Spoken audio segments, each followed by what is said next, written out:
ஆண்டவரும் அருமை இரட்சகருமாகிய இயேசு கிறிஸ்துவின் இனிதான நாமத்தினாலே உங்கள் யாவருக்கும் அன்பின் வாழ்த்துக்களை அன்போடு சொல்லிக் கொள்கிறேன். மீண்டுமாக உங்கள் மத்தியில் வந்து கர்த்தருடைய ஊழியத்தை நிறைவேற்ற கர்த்தர் தந்த நல்ல வாய்ப்புக்காக கர்த்தரை நன்றியோடு ஸ்தோத்தரிக்கிறேன். அன்போடு அழைத்த அருமையான அண்ணன் அவர்களுக்காக, சகோதரி அவர்களுக்காக கர்த்தருடைய நாமத்திலே மிகுந்த நன்றியை சொல்லிக் கொள்கிறேன். கர்த்தர் தாமே இந்த சபையையும் அண்ணன் செய்கிற எல்லா ஊழியங்களையும் ஆசீர்வதித்து பெருக பண்ணுவாராக. இசைக்கருவிகளை வாசிக்கிற சகோதரர்களுக்காக நன்றி. கூடி வந்திருக்கிறவங்க எல்லாருக்கும் ஆண்டுடைய நாமத்திலே வாழ்த்துக்களை சொல்லுகிறேன். அல்லேலூயா. ஆண்டுடைய வார்த்தைக்காக நாம் கவனம் செலுத்தும் முன்பதாக ஒரு நிமிஷம் எழுந்து நின்று ஒரு ஜெபம் பண்ணிவிட்டு நம்ம உட்காரலாம். இன்னும் கொஞ்சம் நேரம் உட்கார்ந்து ஆண்டுடைய வார்த்தையை கேட்க வேண்டி இருக்குது.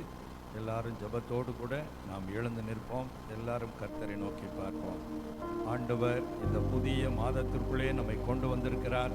கடந்த 10 மாதங்கள் பாதுகாத்து 11 மாதத்திலும் கொண்டு வந்தாரே.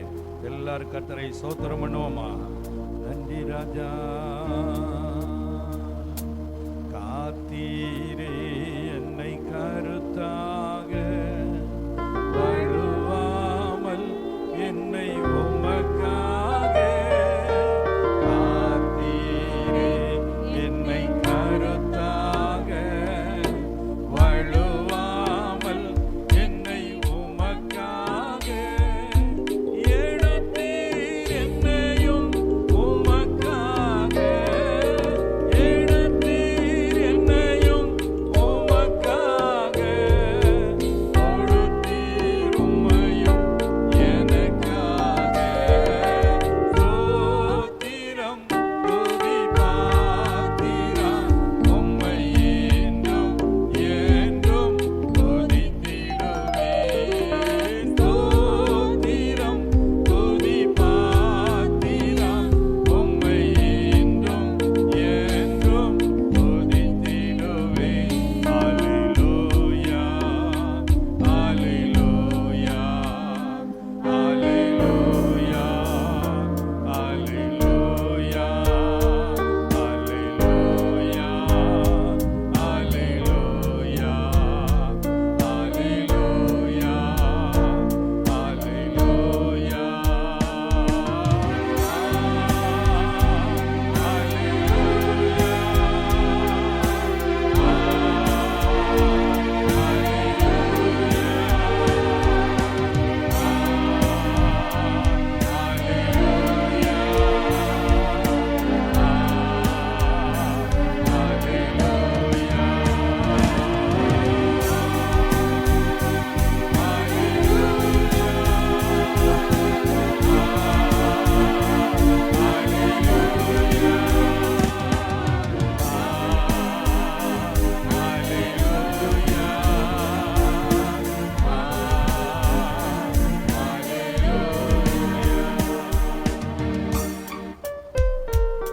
ஆவியானவர் சொல்லுகிறார், நீ வெட்கம் அடைவதில்லை என் மகளே, நீ வெட்கம் அடைவதில்லை.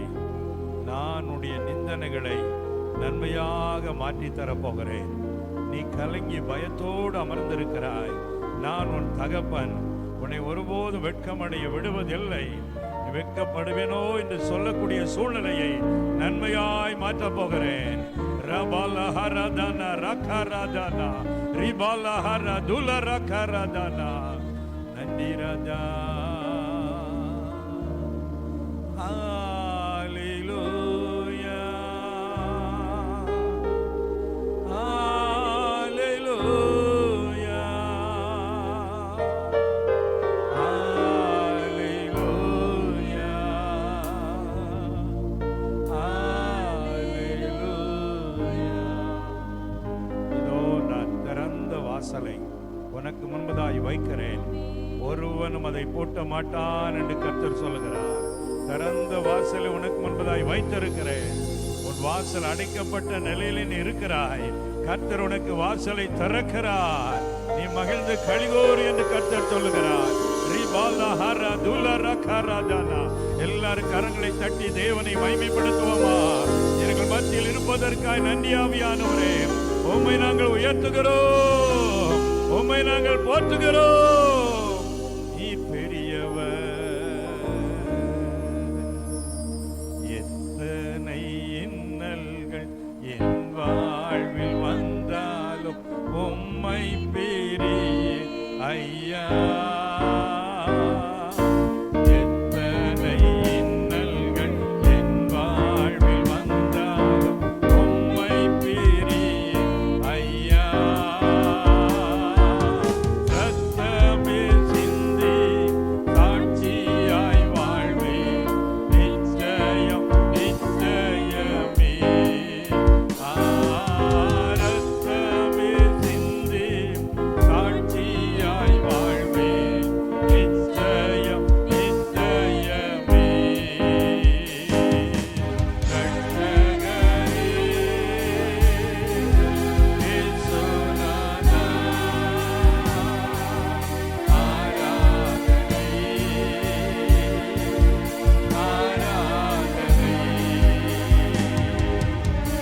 போகிறது.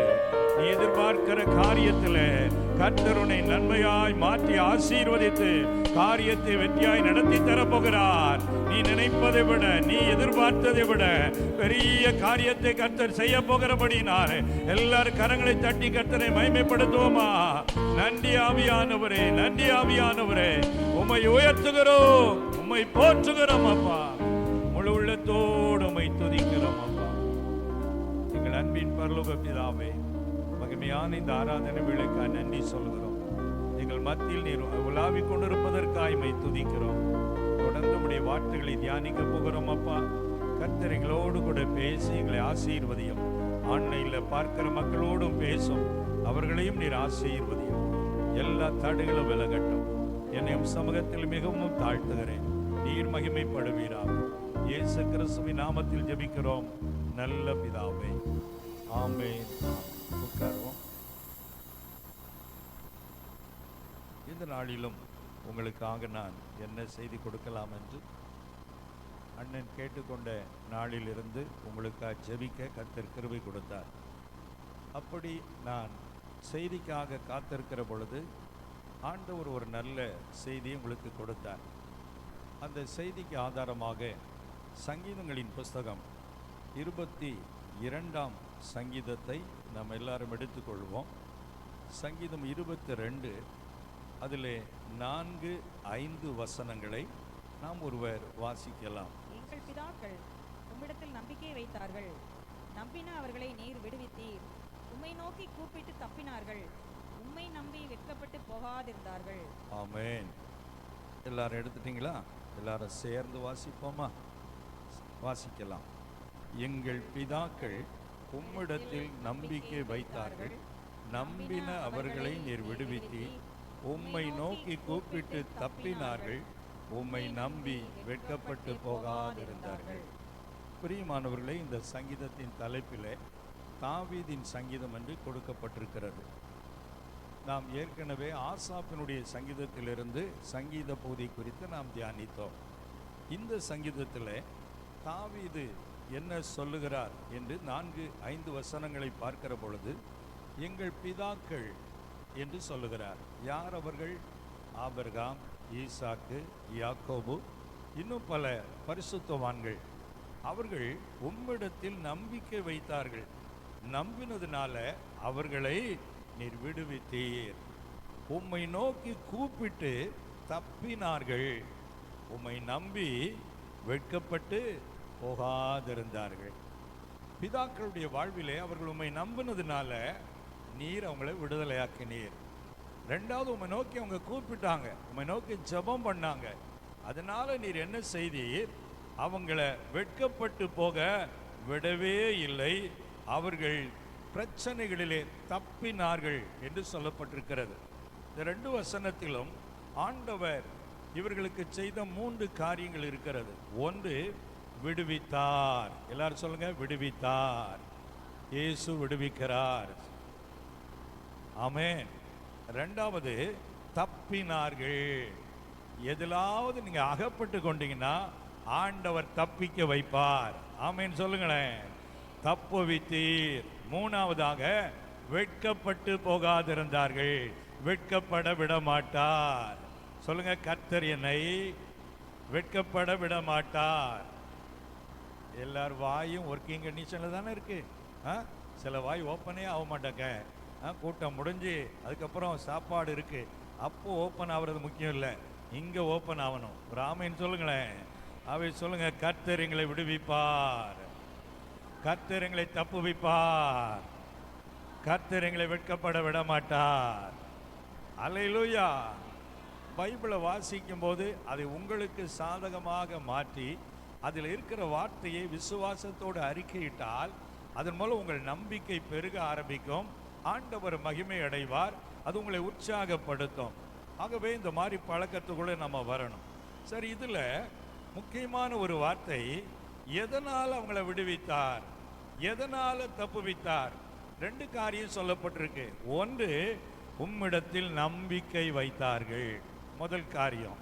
2வது, உம்மை நோக்கி கூப்பிட்டு தப்பினார்கள். கூப்பிட்டார் என்றால் ஜெபம் பண்ணினார்கள் என்று அர்த்தம், ஆண்டவரை தேடினார்கள் என்று அர்த்தம். அப்ப இன்னைக்கு நம்முடைய வாழ்விலே விடுதலையையும் பிரச்சனையிலிருந்து தப்புவிக்கப்படுதலையும் வெட்கப்படாதிருக்கிற ஆசீர்வாதத்தையும் ஆண்டவர் தர வேண்டுமானால் நாம் முதலாவது கர்த்தரை நம்ப வேண்டும். ஆமென் சொல்லுங்க. 2வது, ஆண்டவர் என்ன செய்யணும்? கூப்பிட வேண்டும். 2 காரியத்தை நம்ம செய்யணும். இதுல இன்னைக்கு முதல் காரியத்தை குறித்து தான் கொஞ்சம் நான் விரிவாக உங்களோடு பகிர்ந்து கொள்ள விரும்புகிறேன். நம்பிக்கை என்ற தலைப்பில் உங்களோடு நான் கர்த்தருடைய வார்த்தையை பகிர்ந்து கொள்ள விரும்புகிறேன். பிரியமானவர்களே, யாரெல்லாம் தேவனை நம்பினார்களோ அவர்களை எல்லாம் தேவன் கைவிடவே இல்லை. எத்தனை பேர் ஆமைன்னு சொல்றீங்க? அப்போ நீங்களும் நானும் நம்பினா ஆண்டவர் நம்மை என்ன செய்ய மாட்டார். அல்லேலூயா. ஆனா நம்ம என்ன செய்யணும்? ஆண்டவரை நம்ப வேண்டும். இந்த நம்பிக்கை என்று சொல்லும் போது இன்னைக்கு காலையில் வரைக்கும் எனக்கு 3 வித நம்பிக்கை இருக்கிறது என்று தான் நான் யோசித்து கொண்டிருந்தேன். நீங்க வந்து உட்கார்ந்த உடனே ஆண்டவர் எனக்கு 7 வித நம்பிக்கை குறித்து பேசினார். நம்பிக்கை என்பதில் எத்தனை நம்பிக்கை இருக்கிறது? 7 நம்பிக்கை இருக்கிறது. மடமடன்னு சொல்லிட்டு சுருக்கமா சில காரியங்களை மாத்திரம் விவரித்து சொல்லி சரியான நேரத்துக்கு நான் முடிக்க விரும்புகிறேன். நம்பிக்கை அப்படின்னா முதல்ல தன்னம்பிக்கை நம்ம எல்லாருக்கும் தேவையா இருக்கிறது. நம்மை நாமே முதல்ல நம்பணும். ஆமேன்னு சொல்லுங்களேன். முதல் நம்பிக்கை என்ன? தன்னம்பிக்கை. அதைத்தான் உலகம் சொல்கிறது. பவுல் சொல்றார் பாருங்க, பிலிப்பியர் 4:13, என்னை பலப்படுத்துகிற கிறிஸ்துவினாலே எல்லாவற்றையும் செய்ய யாருக்கு பலன் உண்டு? எனக்கு பலன் உண்டு. தன்னம்பிக்கை. அப்போ ஆண்டவர் என் வாழ்க்கையில் என்னை விடுவிப்பார், என்னை கைவிட மாட்டார், அதை நான் நம்புறேன். எனக்குள்ள அந்த நம்பிக்கை இருக்கு. இந்த தன்னம்பிக்கை இருந்தால் நீங்கள் உற்சாகத்தோடு வாழ முடியும் என்பதை உங்களுக்கு ஆவியானவர் சொல்ல விரும்புகிறார். சிலர் நம்மையே நாம நம்புறதில்லை, தன்னம்பிக்கை இல்லாமலே வாழ்றாங்க. ஒரு உதாரணத்தை பாருங்க. எண்ணாகமத்தின் புஸ்தகத்துக்கு வாங்க, பழைய ஏற்பாட்டில் அதுல 13வது அதிகாரத்திற்கு நீங்க வருவீங்கன்னு சொன்னா அதுல இஸ்ரவேல் ஜனங்கள் வனாந்தரத்தில் வழிநடத்தப்பட்டு வரும்போது மோசே 12 பேரை கானான் எப்படி இருக்கிறது என்று பார்த்து வருவதற்கு அனுப்பி வைக்கிறார். அதுல 12 பேர் போறாங்க. இந்த சம்பவம் எல்லாம் என்னாம 13 அதிகாரத்துல முதல்ல இருந்து இருக்குது. அதுல 2 பேர் யோசுவா காலேப் என்பவர்கள் நம்பிக்கையோடு வந்து சொல்லுகிறார்கள். 30வது வசனம், அப்பொழுது காலேப் மோசேக்கு முன்பாக ஜனங்களை அமர்த்தி, நாம் உடனே போய் அதை சுதந்தரித்துக் கொள்வோம், நாம் அதை எளிதாய் ஜெயித்துக் கொள்ளலாம் என்றார். ஆமென் சொல்லுங்களேன். தன்னம்பிக்கை. ராட்சதர்கள் இருக்கட்டும், பரவாயில்ல, நாம ஜெயிக்க முடியும். ஒரு ஆமென் சொல்லுங்களேன். எப்படி ஜெயிக்க முடியுமா? எளிதாய் ஜெயித்துக் கொள்ளலாம், ஈஸியா அவங்களை அடிக்கலாம் அப்படின்னு காலேப்பும் யோசுவாவும் சொல்றாங்க. ஆனா மற்ற 10 பேர் என்ன சொல்றாங்க பாருங்க. 31, 32ல அவனோட கூட போய் வந்த மனிதரோ, நாம் போய் அந்த ஜனங்களோட எதிர்க்க நம்மால் கூடாது, அவர்கள் நம்மை பார்க்கிலும் பலவான்கள் என்றார்கள். நாங்கள் போய் சுற்றி பார்த்து வந்த அந்த தேசம் தன் குடிகளை பட்சிக்கிற தேசம், நாங்கள் அதில் கண்ட ஜனங்கள் எல்லாரும் மிகவும் பெரிய ஆட்கள். அங்கே ராட்சத பிரவியான ஏனாக்கின் குமாரராகிய ராட்சதரையும் கண்டோம். நாங்கள் எங்கள் பார்வைக்கு வெட்டுக்கிளிகளைப் போல இருந்தோம், அவர்கள் பார்வைக்கும் அப்படியே இருந்தோம். பாருங்க, அவங்கள் மேலேயே அவங்களுக்கு நல்ல எண்ணம் இல்லை, தன்னம்பிக்கை இல்லை. ஆனா யோசுவாவும் காலேபும் அப்படி இல்லை. நம்ம ஜெயிக்கலாம், நம்மால முடியும் என்று தன்னம்பிக்கையோடு அறிக்கையிட்டார்கள். கர்த்தர் அவருடைய தன்னம்பிக்கையை கனப்படுத்தி அவர்களுக்கு வெற்றியை கொடுத்தார். ஹல்லேலூயா சொல்லுங்களேன். முதல்ல உங்க வாழ்க்கையில நீங்க உங்களை நம்பணும். யாரை நம்பணும்? படிக்கிற பிள்ளைகள் உங்களை நம்பணும். நான் பாஸ் பண்ணிடுவேனா, என்னத்தை போ அப்படின்னு நீங்களே நினைச்சா பாஸ் பண்ண முடியுமா? பிள்ளைகள் எல்லாம் கவனிக்கணும். முதல்ல உங்களுக்கு உங்க மேல என்ன இருக்கணும்? நான் வெற்றி பெறுவேன், நல்ல மார்க் வாங்குவேன், ஆண்டவர் எனக்கு கிருபை தருவாரு, நானும் சாதிக்கணும், நான் பெரிய படிப்பு படிக்கணும் அப்படின்னு நீங்க உங்களை என்ன செய்யணும்? வாய்ப்பே இல்லை ராஜா அப்படிங்கிற மாதிரி நீங்க நினைக்க கூடாது. நிறைய பிள்ளைகளுக்குள்ள அப்படித்தான், தன்னம்பிக்கையே இல்லை. அதே போல பெற்றோர்களுக்கு கூட தங்கள் பிள்ளைகளை குறித்து கூட பலருக்கு நம்பிக்கை இல்லை. இவன் தேடுற மாதிரியே தெரியல, இவன் ஒரே விளையாட்டு தான், இவன் எங்க படிப்பான், இப்படியே சொல்லக்கூடாது. என் பிள்ளைய கர்த்தர் படிக்க வைப்பாருன்னு நீங்க நம்பணும். ஆமேன்னு சொல்லுங்க. என் பிள்ளைய கர்த்தர் முன்னேற வைப்பாரு, நம்பிக்கை உங்களுக்கு வேணும். உங்களையே நம்பாதனாலதான் பரிதாபமா இருப்பாங்க சிலர். பார்க்கும் போதே பரிதாபமா இருக்கும்.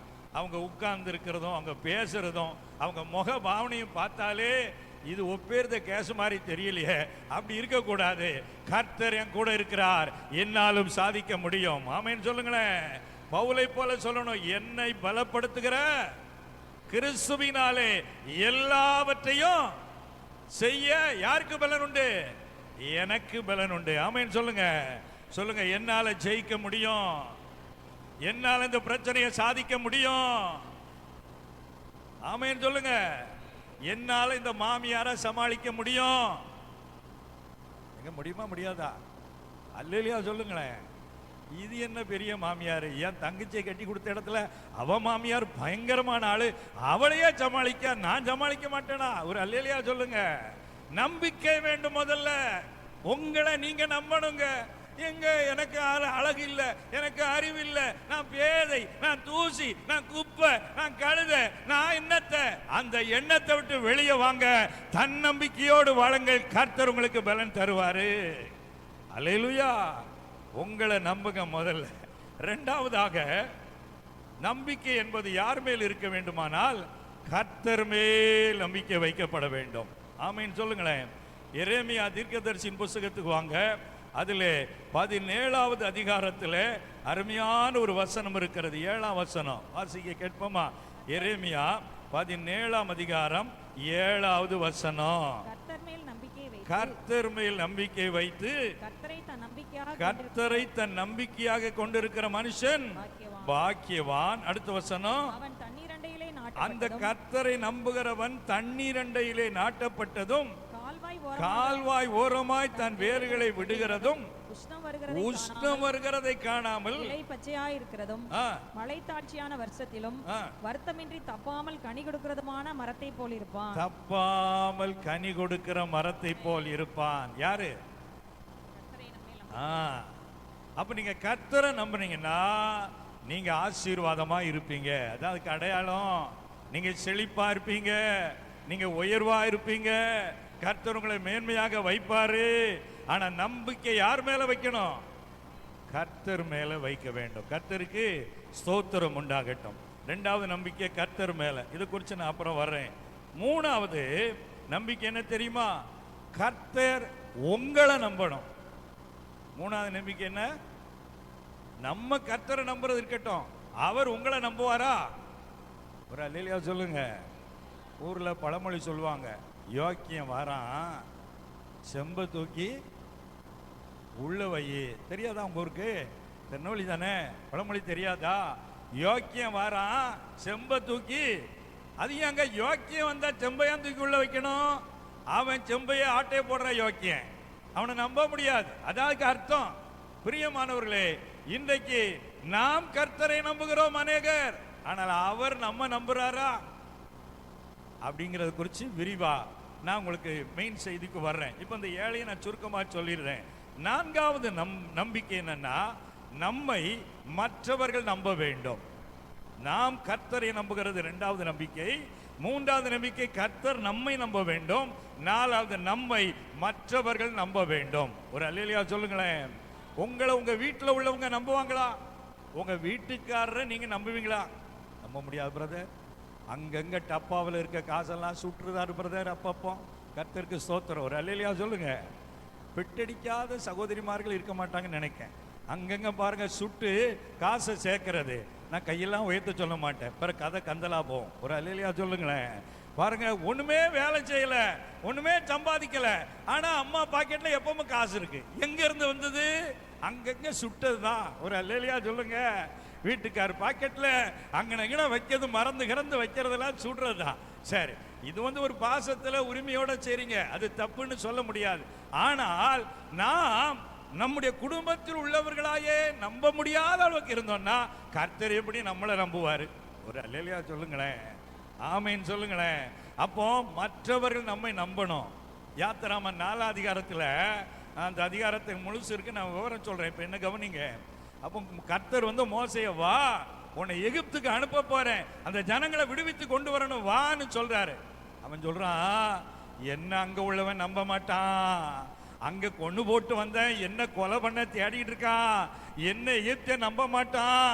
அப்போ சொல்லும்போது அவன் ஆண்டவரிடத்தில் வாதாடி கொண்டே இருக்கிறான். இஸ்ரவேலிடத்திலே உன்னை அனுப்புவேன்னா அவனை நம்ப மாட்டேன், நான் அவனுக்காகவே இவனை கொலை பண்ண எகிப்தியனை, அவன் 2 பேரும் ஒண்ணு சேர்ந்துக்கிட்டு என்னைய காட்டி கொடுத்துட்டான். ஒரு வேலை என்ன செய்ய முடியாது, நம்ப முடியாது, என்ன நம்ப மாட்டாங்க, ஆண்டவரே என்னை விட்டுருங்கப்பா. ஆனா ஆண்டவர் விடல.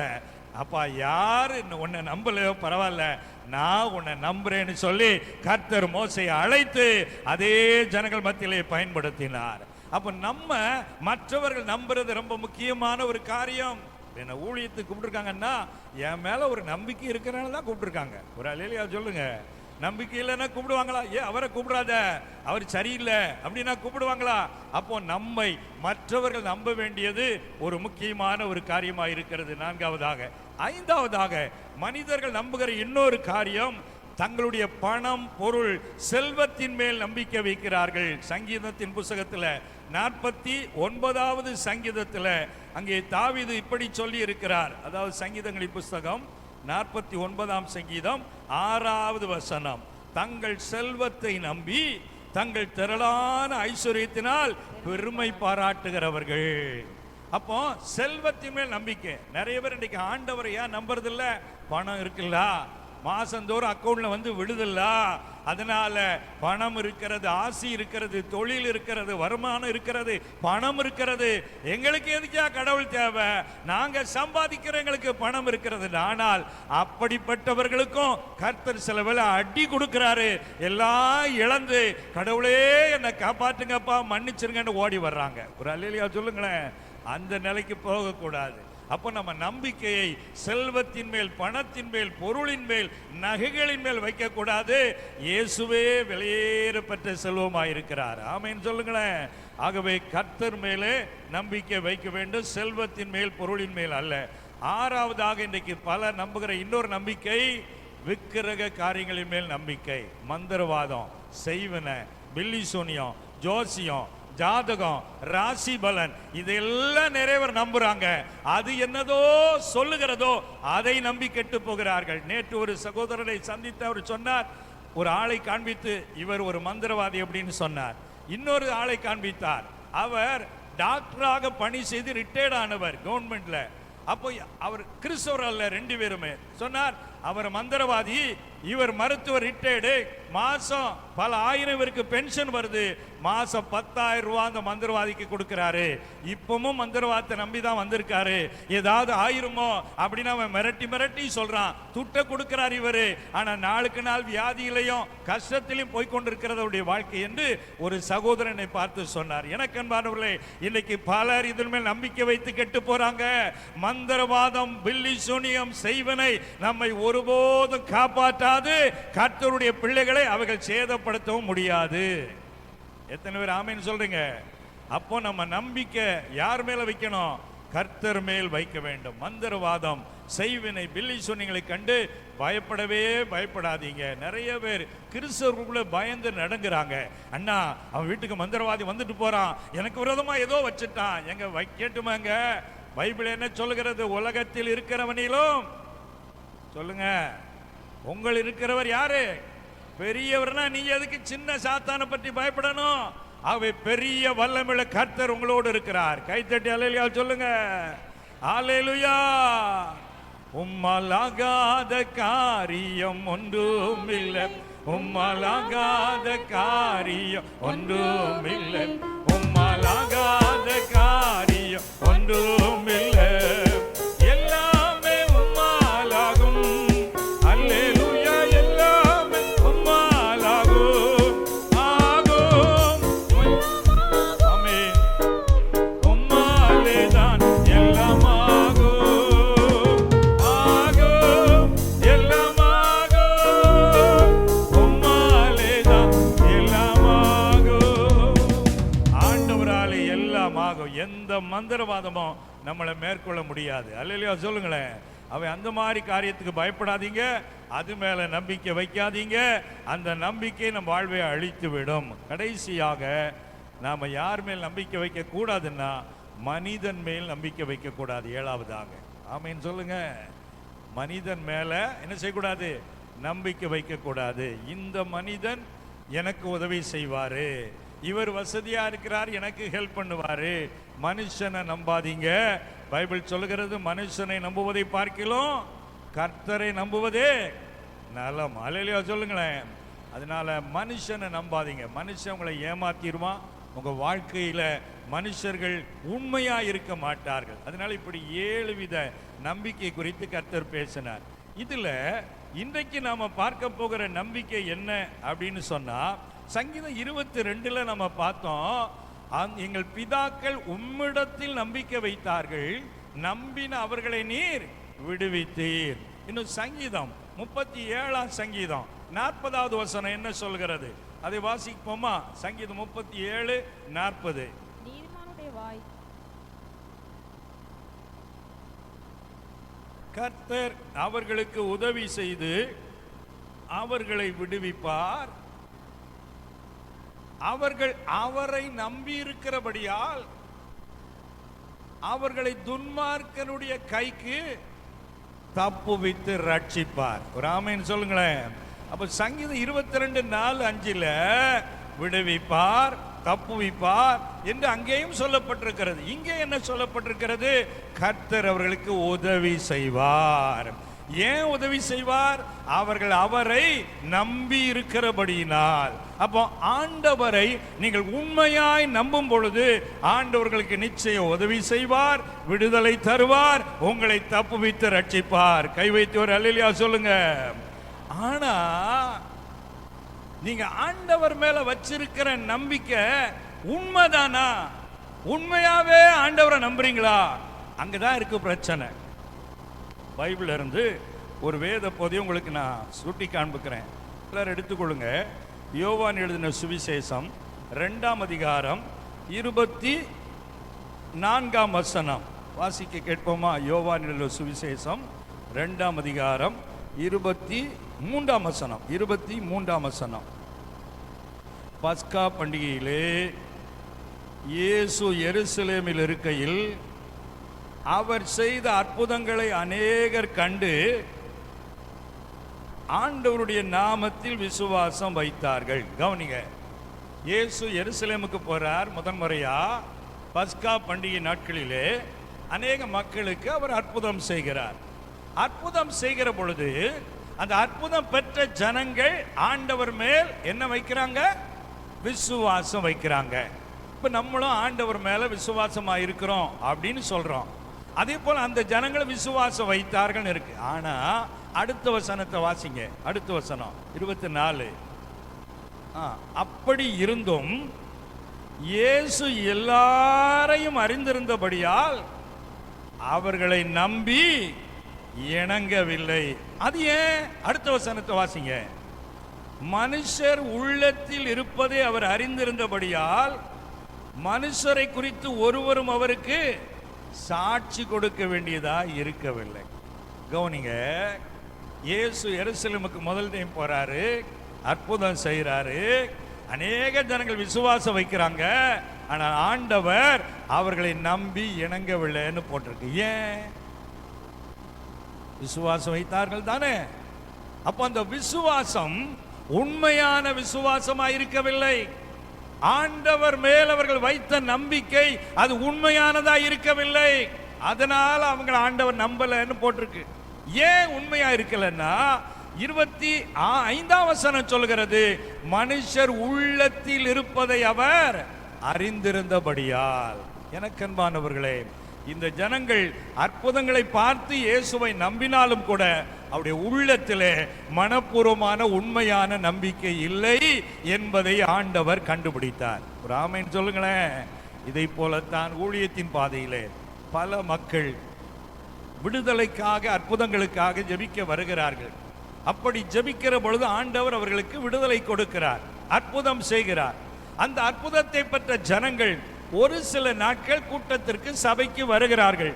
ஆனால் அதன் பின்பு அவர்கள் பின்மாற்றத்திற்குள்ளே போய்விடுகிறார்கள், ஆண்டவரை மறந்து போய்விடுகிறார்கள். நாம பார்க்கிறோம், எவ்வளவு பெரிய அற்புதம் செய்தார் அந்த ஆளு, வரலையேன்னா அவங்க வந்தது உண்மையாய் ஆண்டவரை விசுவாசிப்பதற்கு அல்ல. அவங்களுக்கு ஒரு அற்புதம் நடக்கணும், அதுக்காக வந்தாங்க. அற்புதம் கிடைச்ச உடனே போயிட்டாங்க. இது உண்மையான விசுவாசம் அல்ல, அது போலியான ஒரு விசுவாசம். ஒரு ஆமேன்னு சொல்லுங்களேன். ஆமாவா இல்லையா? அப்போ இன்றைக்கு இதை போல அநேக மக்கள் நானும் ஆண்டவரை நம்புறேன், நானும் ஆண்டவரை விசுவாசிக்கிறேன்னு சொல்றாங்க. ஆனா உண்மையா ஆண்டவர் மேல அவங்க உள்ளத்துல என்ன இல்லை? நம்பிக்கை இல்லை. எங்க ஊழியத்தில் கூட அப்படிதான். பல ஆண்டுகளாக அந்த குடும்பத்தில் பிறக்கிறதெல்லாம் பெண் குழந்தை, ஒரு பையன் கிடைக்க மாட்டானான்னு சொல்லி எதிர்பார்ப்போடு வந்து ஜெபிக்கிறாங்க. அப்படி ஜெபிக்கிற பொழுது ஆண்டவர் அவர்களுக்கு நினைத்தருளி அற்புதமாக ஒரு ஆண் குழந்தை கொடுத்தார். ஒரு அல்லேலூயா சொல்லுங்களேன். அந்த குழந்தை கிடைத்து சாட்சி சொல்லி ஊழியத்துக்கு ஒரு சின்ன காணிக்கை கொடுத்து விட்டு அப்புறம் கூட்டத்திற்கு ஆளை காணவில்லை. கதை முடிஞ்சது, டாடா பாய் பாய். அப்ப அவர்கள் உள்ளத்திலே ஆண்டவர் மேல் உண்மையான நம்பிக்கை இல்லை. ஆண்டவர் இப்படி அற்புதம் செய்தார், அவருக்கு நன்றியோடு வாழணுமேங்கிற எண்ணம் இல்லை. அவங்க ஆண்டவரை விசுவாசித்ததெல்லாம் அந்த அற்புதம் வேண்டும் என்பதற்காகத்தான். எனக்கு அன்பானவர்களே, அப்படித்தான் இந்த யூதர்களும் இருந்தார்கள். ஆகவே ஆண்டவர் அவர்களை நம்ப தயாராக இல்லை. இன்றைக்கு இதை கேட்டுக்கொண்டிருக்கிற அன்பு சகோதரர்களே, சகோதரிகளே, ஆன்லைனில் பார்க்கிற தேவ பிள்ளைகளே, நீங்கள் ஆண்டவர் மேல் வைக்கிற விசுவாசம் உண்மையானதா அல்லது போலியானதா? நீங்களே யோசித்து பாருங்க.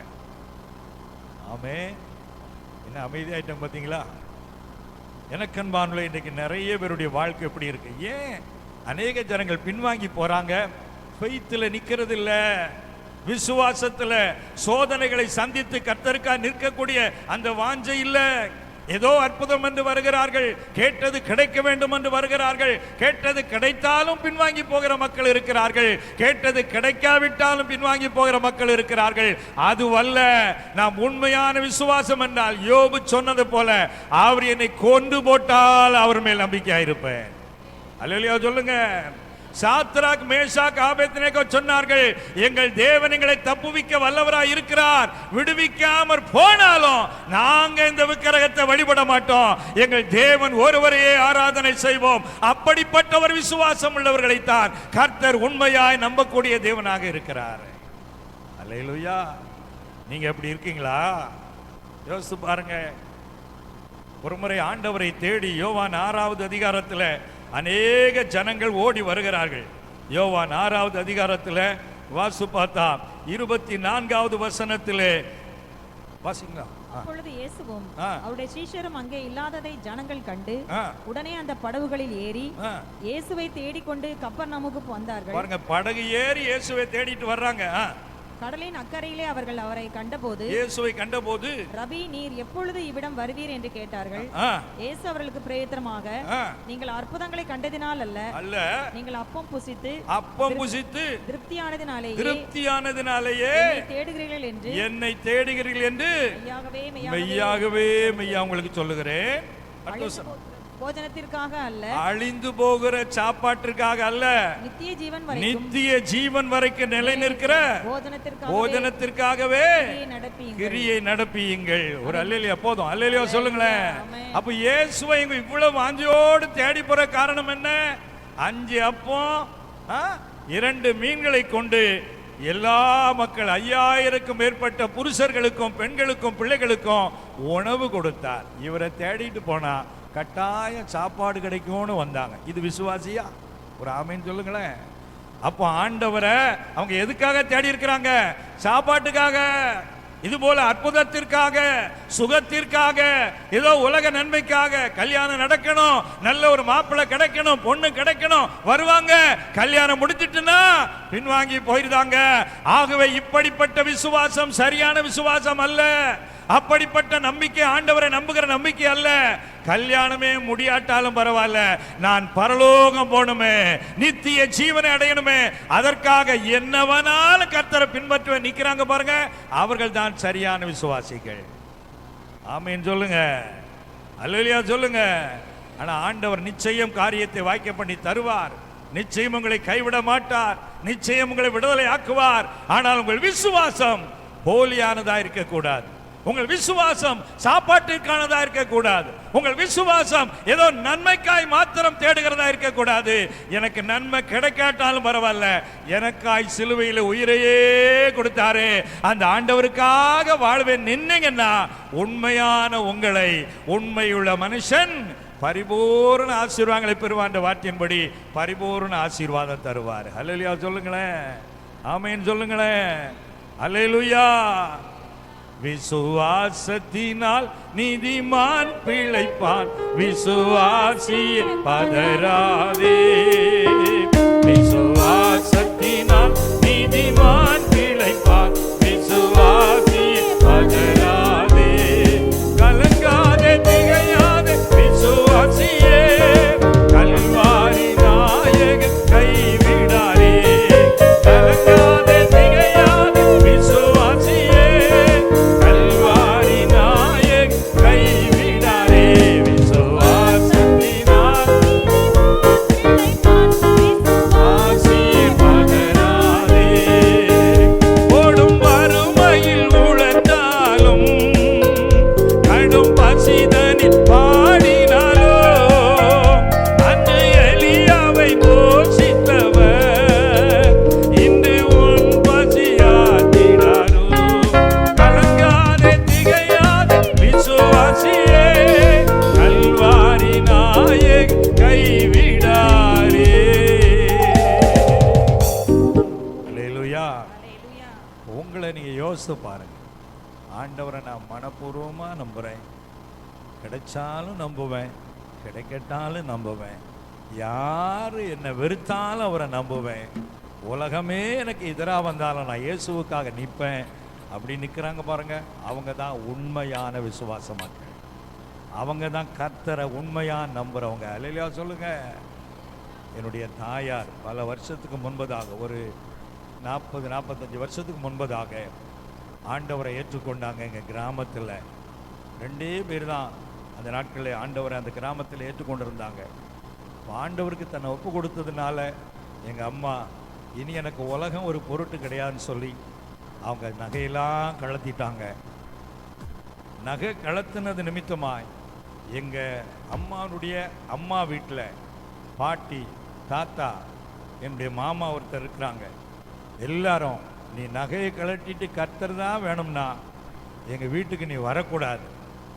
அது என்ன, நீ உனக்கு அவ்வளோ பெரிய பக்தி அப்படின்னு சொன்னாங்க. எங்கள் அம்மா சொன்னாங்க, எனக்கு ஊரே எதிர்த்தாலும் நான் கர்த்தரை தான் நம்புவேன். ஒரு அல்லேலூயா சொல்லுங்க. நான் அவரை தான் பின்பற்ற போகிறேன். சில வருஷங்களா பெத்த தாய் வீட்டுக்கு போகலை. ஊரில் ஆளாளுக்கு இஷ்டத்துக்கு பேசினாங்க.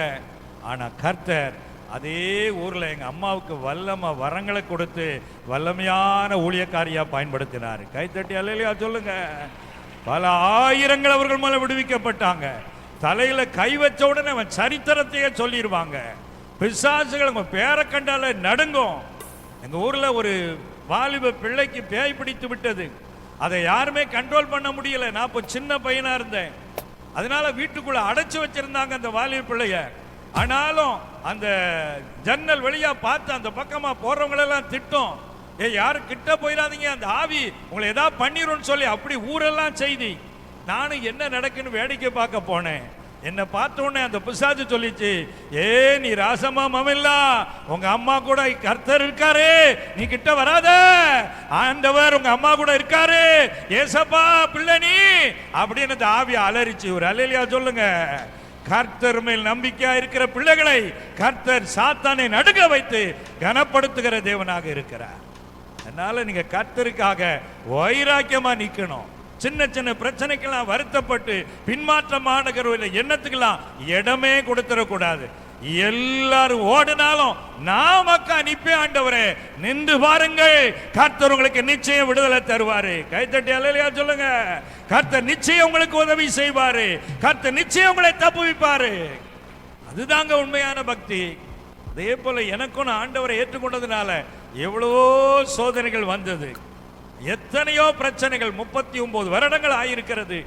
கர்த்தருக்காக நின்னதுனால யாரெல்லாம் ஏளனம் பண்ணாங்களோ அவங்கெல்லாம் வந்து என்னை ஆசீர்வதித்து ஜெபம் பண்ணுன்னு சொல்லி அப்படி மண்டியிடும்படி கர்த்தர் செய்தார். ஹல்லேலூயா சொல்லுங்களேன். அதனால ஆண்டவர் மேல நீங்க வச்சிருக்கிற நம்பிக்கை சும்மா மேலோட்டமானதா இருக்கக்கூடாது, ஏதோ உலக நன்மைக்கானதா இருக்கக்கூடாது. அப்படிப்பட்ட நம்பிக்கை அல்ல. நான் இயேசுவை உண்மையா நம்புவேன்ப்பா, என்ன வந்தாலும் நம்பி ஆண்டவரே. எல்லாரும் சேர்ந்து ஒரு பழைய கோரஸ் பாடுவோமா? என்ன வந்தாலும் நம்புவேன் என்னை மீட்பரை, யார் கைவிட்டாலும் பின் செல்வேன் எனது இயேசுவை. அகல ஆழ உயரமாய் எவ்வள அன்பு கோர்த்தார், என்ன துன்பங்கள் வந்தாலும் அவர் என்னை கைவிட மாட்டார். என்ன துன்பங்கள் வந்தாலும் இயேசு என்னை கைவிட மாட்டார். காக்கும் வல்ல மீட்பர் உண்டனக்கே, உண்டனக்கே, உண்டனக்கே.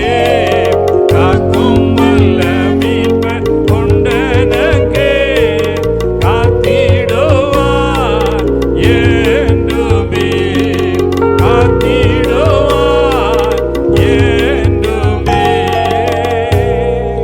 அல்லேலூயா. சிலர் விசுவாசத்துல தடுமாற்றத்துல இருக்கிறீங்க, கர்த்தர் உங்களை பார்க்கிறாரு. உன் விசுவாச தடுமாற்றப்பட்டு எழும்பு, என்னை முழுசும் நம்பு, நான் உன்னை விடுவிப்பேன், உனக்கு உதவி செய்வேன்னு கர்த்தர் சொல்றாரு. அல்லேலூயா சொல்லுங்க. இங்க வந்துடலாமா அங்க போயிடலாமா, உலகம் இழுக்க பார்க்குது, பாவம் இழுக்க பார்க்கறது, உலகத்தார போல வாழ்கிற ஆசை இழுக்க பார்க்கறது, அதெல்லாம் உதறிட்டு என்னென்ன வா, நான் உன்னை உயர்த்துவேன்னு கர்த்தர் சொல்றாரு. அல்லேலூயா சொல்லுங்க. அதனால நம்பிக்கை என்றால் சும்மா மேலோட்டமான நம்பிக்கை அல்ல. கர்த்தரை பிதாக்கள் நம்பினார்கள் என்றால் சாதாரணமா நம்பல. கர்த்தர் ஆபிரகாமுக்கு சொன்னார், உன் நேசகுமாரன், உன் ஏக சுதன், ஏக புத்திரன் ஈசாக்க பலியிடுனாரு. அவன் ஆண்டவர் சொல்லிட்டாருங்கிறதுக்காக சொந்த பிள்ளை கூட பலி செலுத்துவதற்கு முன் வந்த அவ்வளவு பெரிய நம்பிக்கை அவர். அல்லேலூயா சொல்லுங்க. எவ்வளவு பெரிய தியாகம். இன்றைக்கு அப்படிப்பட்ட தியாகம் இல்ல. பக்தியை சும்மா உலக நன்மைக்காக பயன்படுத்துகிற கூட்டம் பெருகி வருகிறது. ஆனால் அப்படிப்பட்டவர்களை ஆண்டவர் தேடவில்லை. அவர் உண்மையான பக்தி உள்ள பிள்ளைகளை கர்த்தர் தேடுறாரு. அல்லேலூயா சொல்லுங்க. அப்படி மாறுங்கள். சரி, இப்ப மறுபடியும் யோவான் 2ஆம் அதிகாரத்துக்கு வந்தீங்கன்னா அதே 24ஆம் வசனத்துல அநேக அற்புதங்களை இயேசு செய்தார் அப்படின்னு போட்டிருக்கு தானே? யோவான் 2:23ஆம் வசனத்துல பண்டிகையிலே எருசலேமிலே இருக்கையில் அவர் செய்த அற்புதங்கள்னு போட்டிருக்கு.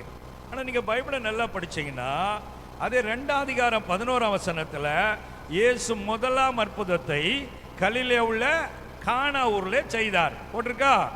1 அற்புதம். 2ஆம் அற்புதம் எங்க செய்யறாரு?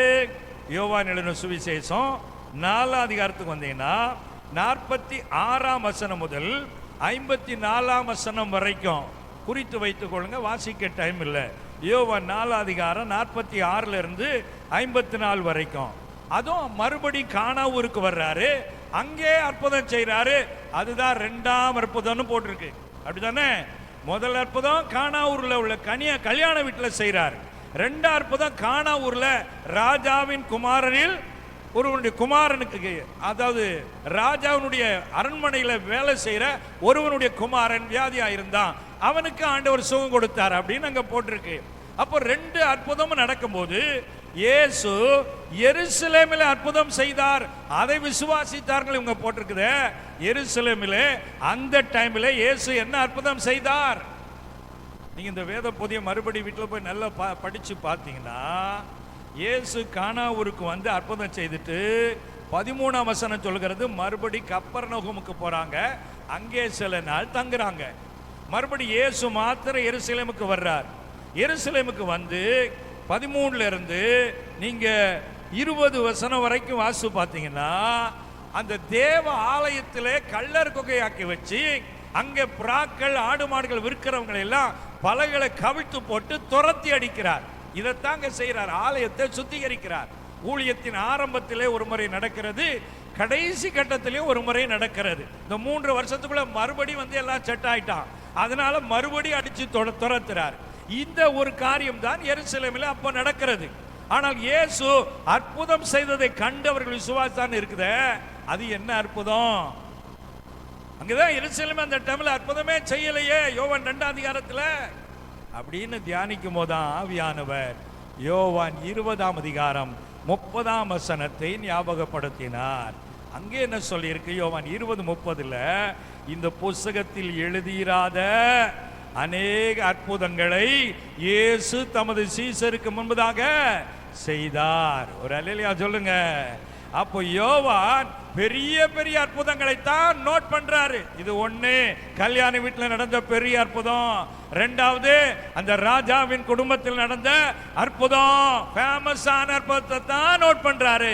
சின்ன சின்ன அற்புதங்களை நோட் பண்ணல. ஆகவே இந்த எருசலேமிலே இவர் பஸ்கா பண்டிகை போகும்போது ஆலயத்தை மாத்திரம் சுத்திகரிக்கல, அங்க வந்த எல்லாருக்கும் அற்புதங்களை செய்து அனுப்பி இருக்கிறாரு. ஒரு அல்லேலூயா சொல்லுங்க. அப்ப இது என்ன அற்புதம்? எழுதப்படாத அற்புதம், கணக்கில் வராத அற்புதம். எனக்கு அன்பார்களே, உங்களுக்கும் எனக்கும் ஆண்டவர் செய்திருக்கிற நன்மைகளையும் அற்புதங்களை பார்த்தா எங்காவது நாம எழுதி வச்சிருக்கிறோமா? எழுதப்படாத அற்புதங்களை தம்மை நம்புகிறவர்களுக்காக செய்கிறவர் நம்முடைய கர்த்தர். கைத்தட்டி அல்லேலூயா சொல்லுங்க. ஒருவேளை ஒரு சிலர் சாட்சி சொல்லுவோம், ஆனால் எழுதி வைப்பதில்லை. இது போல எழுதப்படாத அற்புதங்களை கர்த்தர் உங்கள் வாழ்விலே செய்திருக்கிறார், செய்ய போகிறார். அது வெளி உலகத்துக்கு தெரியாது, ஆனா உங்களுக்கு தெரியும். இயேசுதான் எனக்கு இந்த அற்புதத்தை செய்தார், என் கர்த்தர் எனக்கு அற்புதம் செய்தார். இந்த செய்தியை கேட்டுக்கொண்டிருக்கிற தேவ பிள்ளைகளே, உங்க வாழ்விலே கணக்கில் அடங்காத நன்மைகளை, கணக்குக்கு வராத அற்புதங்களை இன்னும் நிறைய செய்ய போறாரு. அல்லேலூயா, அல்லேலூயா, அல்லேலூயா. ஆகவே எழுதப்படாத அற்புதங்களை செய்கிறவர் நம்முடைய ஆண்டவர். சரி, இப்படி ஆண்டவர் அவரை நம்புகிற பிள்ளைகளுக்காக அற்புதம் செய்தாலும் ஆண்டவர் தம்முடைய பிள்ளைகள் எல்லாரையும் நம்பி இணங்கவில்லை அப்படின்னு அங்க இருக்குது யோவான் 2:24. அப்ப ஆண்டவர் எல்லா மக்களையும் நேசிக்கிற தேவனாயிருந்தாலும், எல்லா மக்களையும் ஆண்டவர் வருத்தப்பட்டு பாரம் சுமக்கிறவர்கள் எல்லாரும் என்னிடத்தில் வாருங்கள் என்று அழைத்தாலும் எல்லா மக்களையும் ஆண்டவர் நம்புவதில்லையா? அப்ப ஆண்டவர் இன்னைக்கு உலகத்தில் எவ்வளவோ தேவ பிள்ளைகளின் அழைக்கப்பட இருந்தாலும் சிலரைத்தான் பெரிய லெவல்ல கர்த்தர் கொண்டு போறார். ஒரு ஆமேன்னு சொல்லுங்களேன். எல்லாரையும் பெரிய அளவில் உயர்த்துவதில்லை, அல்லது எல்லாருக்கும் மிகப்பெரிய ஆசீர்வாதங்கள் கொடுப்பதில்லை. ஏன் அப்படின்னா, நம்பிக்கைக்கு, தேவனுடைய நம்பிக்கைக்கு யார் எந்த அளவுக்கு பாத்திரவங்களா இருக்கிறார்களோ அந்த அளவிற்கு தான் கர்த்தர்களை உயர்த்துகிறார். ஒரு ஆமேன்னு சொல்லுங்களேன். சிலப்பா இப்போ பிள்ளைகள் இருக்கிறாங்க, பிள்ளைகள் கையில 10 ரூபா கொடுக்கலாம், 5 போனா 100 ரூபா கொடுக்கலாம். அந்த பிள்ளை கையில 1 லட்சம் ரூபாய் கொண்டு கொடுக்க மாட்டோம். அதே பிள்ளை வாலிப பையன் ஆயிட்டா அப்போ 1 லட்சம் ரூபாய் கொடுப்போம். ஏன்? இப்ப சின்ன பிள்ளையா இருக்கும் போது 1 லட்சம் ரூபாய் கொடுக்கக்கூடிய அளவுக்கு அவன் பாத்திரவான் அல்ல. ஆனால் வளர்ந்து வரும் பொழுது அவன் திறமை, அறிவு எல்லாம் வரும்போது அவனை பெரிய அளவில் பிளஸ் பண்றோம். அதே போல தான் நீங்களும் நானும் ஆண்டவருடைய பிள்ளை தான். ஆனா நம்ம குழந்தைகளான அனுபவத்தில் இருக்கிற வரைக்கும் நம்மளை ஆண்டவர் நம்பி பெருசா தர மாட்டாரு.